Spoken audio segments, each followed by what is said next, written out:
एजेंसियां इनके कहने पे काम कर रही हैं। एजेंसियां ऑटोनोमस बॉडी को इन्होंने तो एक तरफ खत्म किया और इंस्ट्रक्शन दे के चुन के सिर्फ अपोजिशन। यहाँ पर जो पूरा करप्शन का माहौल बना हुआ है उसके खिलाफ हमने ये चेन बनाई है।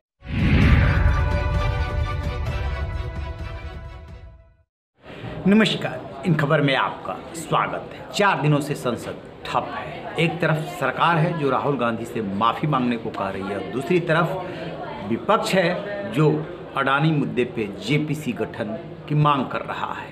और इसी कश्मकश, इसी खींचतान में संसद में कोई कामकाज नहीं हो रहा है। कल विपक्षी सांसदों ने, नेताओं ने ईडी तक मार्च निकाला था। ये बात अलग है कि विजय चौक पे ही उन्हें रोक दिया गया, और आज चेन बना करके विरोध प्रदर्शित किया कि जेपीसी का गठन हो। जरा देखिए ये वीडियो। ये दृश्य है संसद भवन परिसर के अंदर गेट नंबर 1 का। यहाँ पर देख सकते हैं कि विपक्षी सांसद चैन बनाकर जो है प्रदर्शन करते हैं। प्रियंका जी यहाँ पर चैन बनाकर प्रदर्शन कर रही हैं। जी बिल्कुल, हम प्रदर्शन करके ये ध्यान दिलाना चाह रहे हैं कि देश में ज़्यादा गंभीर मुद्दे हैं रादर देन किसी से माफ़ी मांगना। यहाँ पर जो पूरा करप्शन का माहौल बना हुआ है उसके खिलाफ हमने ये चेन बनाई है। देखिए, आप पार्टी के सांसद सुशील जी भी हैं। सुशील जी, ये आप पार्टी भी साथ में है और अपने हाथ में इश्तेहार भी आप लिए हुए हैं। इस सदी का सबसे बड़ा घोटाला है। इस घोटाले की जांच के लिए बजट सत्र के प्रथम चरण से ही आम आदमी पार्टी और समूचे विपक्षी दल संयुक्त पार्लियामेंट्री कमेटी की जांच से मांग करते रहे हैं। ना सरकार गठन करने के लिए तैयार है, ना सरकार इस पर बात करने के लिए तैयार है। तो ये हमारी मांग है कि इस महाघोटाले की जांच होनी चाहिए और संयुक्त पार्लियामेंट्री कमेटी द्वारा ही होगी। तो आप यहाँ पर देख सकते हैं कि कांग्रेस की सांसद रंजीता जी, सरकार का कहना है कि एजेंसियां अपने काम कर रही हैं, लेकिन जिस तरह से सरकार का कुछ कहना ही नहीं है। सदन के भीतर सदन को चलने नहीं दे रहे हैं। सदन के बाहर लगातार विपक्ष जब आपकी नीतियों और घोटाले की जांच की बात करती है तो आप उल्टा उन पर ईडी और सीबीआई से डराने और धमकाने का काम करते हैं। हम जेपीसी की मांग कर रहे हैं। जेपीसी की मांग कर रहे हैं। यहाँ पर आप देख सकते हैं कि पूरा विपक्ष के नेता जो हैं चैन बनाए हुए, आरएलडी के नेता हमारे साथ हैं। आप ह्यूमन चैन बनाए रखे हैं। कहना ही नहीं है। सदन के भीतर सदन को चलने नहीं दे रहे हैं। सदन के बाहर लगातार विपक्ष जब आपकी नीतियों और घोटाले की जांच की बात करती है तो आप उल्टा उन पर ईडी और सीबीआई से डराने और धमकाने का काम करते हैं। हम जेपीसी की मांग कर रहे हैं। जेपीसी की मांग कर रहे हैं। यहाँ पर आप देख सकते हैं कि पूरा विपक्ष के नेता जो हैं चैन बनाए हुए, आरएलडी के नेता हमारे साथ हैं। आप ह्यूमन चैन बनाए रखे हैं, क्यों आखिर? देखिए, कितना बड़ा दुर्भाग्य है कि रोज नए तरीके अपनाने पड़ रहे हैं सांसदों को, क्योंकि जो सांसदों की संसद के अंदर अभिव्यक्ति की आज़ादी होनी चाहिए, देश के गंभीर मसलों पर आज़ादी होनी चाहिए। और जहां इतना बड़ा एक आर्थिक तनाव लोगों के ऊपर है, अडानी जो एक बड़ा समूह है उसके ऊपर बड़े गंभीर आरोप हैं, सरकार संज्ञान नहीं लेना चाहती। कम से कम संसद तो संज्ञान ले। देखिए, जयंत चौधरी थे। आप यहाँ पर देख सकते हैं कि समाजवादी पार्टी के वरिष्ठ नेता गोपाल यादव जी, राम गोपाल जी, क्या कहेंगे आप? जिस तरह से प्रोटेस्ट चल रहा है, प्रोटेस्ट जो है और जारी रहेगी जब तक अडानी वाले मामले की जांच नहीं होती जेपीसी के जरिए। तो यहाँ पर सीधे तौर पर देख सकते हैं राज्यसभा नेता प्रतिपक्ष मल्लिकार्जुन खड़गे जी हैं।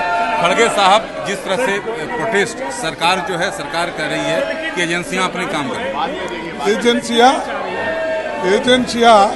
इनके कहने पे काम कर रही हैं। एजेंसियां ऑटोनोमस बॉडी को इन्होंने तो एक तरफ खत्म किया और इंस्ट्रक्शन दे के चुन के सिर्फ अपोजिशन।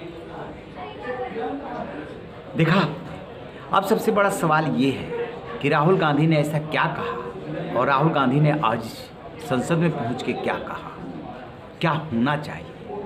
देखिए, राहुल गांधी गए थे लंदन, कैम्ब्रिज विश्वविद्यालय में उनका एक लेक्चर था। इसके अलावा जर्नलिस्ट एसोसिएशन का भी एक कार्यक्रम था।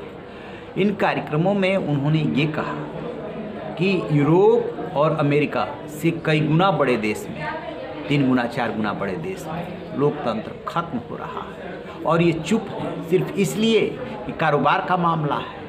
बस इसी को बीजेपी ने मुद्दा बना दिया कि राहुल गांधी विदेश में जा करके भारतीय लोकतंत्र के बारे में इतनी बड़ी बात कैसे कह सकते हैं। इसी क्रम में वो ये भी बोले थे कि विपक्ष की आवाज़ को दबा दिया जाता है, म्यूट कर दिया जाता है संसद में। तभी से बवाल मचा हुआ है, हंगामा मचा हुआ है। बीजेपी जान रही है कि विपक्ष क्या करने वाला है। दरअसल 2024 का चुनाव सामने है, चाहे वह बीजेपी हो यानी कि एनडीए और चाहे इधर विपक्ष, सबको 2024 का टारगेट दिख रहा है। अब उसके लिए क्या करना है, मुद्दों को गरमा करके रखना है ताकि लोगों के मन मस्तिष्क में ये मुद्दे किसी तरीके से धंस जाए और वो आगे चल करके वोट के रूप में तब्दील हो, लोग नाराज हों और एक तरफ की कोशिश है कि लोग खुश हों। अब सबसे बड़ा सवाल ये है कि राहुल गांधी ने वहाँ बोला, वहाँ बोलने के बाद आज संसद आए। संसद में उन्होंने स्पीकर से मुलाकात की और उन्होंने कहा कि मुझे इतनी बड़ी बात हो रही है, 4 मंत्री मेरे ऊपर वार कर रहे हैं, मुझे बोलने का मौका दिया जाए। इस पर स्पीकर ने उनसे कहा कि यदि संसद चलेगी तो आपको बोलने का जरूर मौका मिलेगा, मैं चेयर पर नहीं रहूँगा लेकिन मौका मिलेगा। लेकिन संसद तो चली नहीं।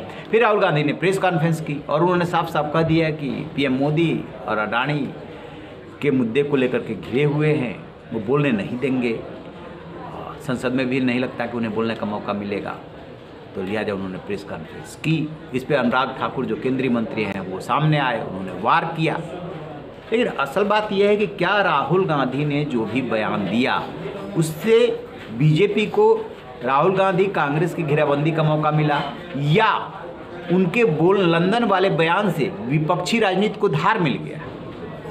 धार इस नाते मैं कह रहा हूँ क्योंकि राहुल गांधी का मुद्दा बीजेपी उठा रही है, माफ़ी मांगने की बात कर रही है, और उधर से विपक्ष कह रहा है कि जेपीसी का गठन किया जाए।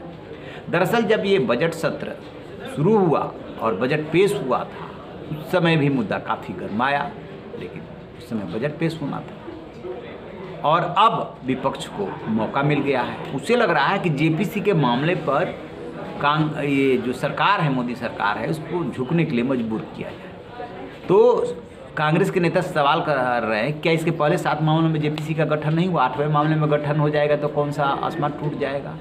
और इधर बीजेपी की क्या रणनीति है कि यदि जेपीसी गठन हुआ तो विपक्ष को और राजनीति करने का मौका मिल जाएगा, यही बात है। अदरवाइज सुप्रीम कोर्ट इसमें एक्सपर्ट कमेटी का गठन कर चुका है, जांच होने दिया जाए। लेकिन विपक्ष को लग रहा है कि ना, इससे बात नहीं बनेगी। अभी तक का इतिहास है, जब जब जेपीसी यानी ज्वाइंट पार्लियामेंट्री कमेटी बनी है तब उसमें तो सबका प्रतिनिधित्व होता है, तब वो बहुत उसको लेकर के लंबी राजनीति हुई।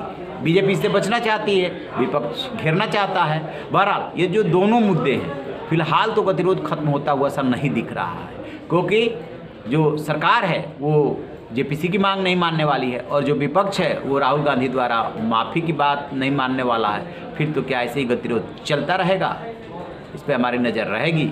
रहिए बेखबर, देखते रहिए इन खबर। Thank you.